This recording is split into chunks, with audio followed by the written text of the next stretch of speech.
14 signs nga mature na ka. Number 1. Kanang kabalo na ka nga namakak sila pero ning pahiyom lang ka kay wala kay panahon nga mo react pa. Number 2. Nasabtan na nimo nga peaceful ang kinabuhi kung way nakabalo sa personal nimong kinabuhi.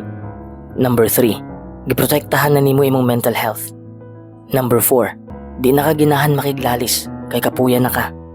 Number 5. Gipasaylo na nimo ang mga tao ug ang imong kaugalingon para magmalinaw nimong kinabuhi. Number 6. Nasabtan na nimo nga magbunga raw niya ang imong kahagop. Number 7. Wala kay pake kung mutuo ba sila sa imo o dili kay na-realize nimo nga di ta parehog panghuna-huna. Number 8. Wala kay pake kung pilion ba kanila o dili. Gitugutan nimo sila nga mobuhat sa ilang gusto.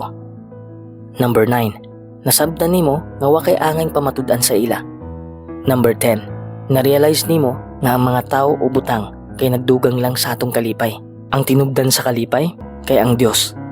Number 11. Wa nimo tuguti nga madugmo ka sa kasakit. Gigamit nimo ang kasakit para mas mulig-on ka. Number 12. Di na ka maghulat sa perfect timing kay gusto nimo kada adlaw kang maningkamot. Number 13. Wa na kay pake kung unsa ilang masulti sa imo. Basta kabalo ka nga dili daw ta nimong ginahimo.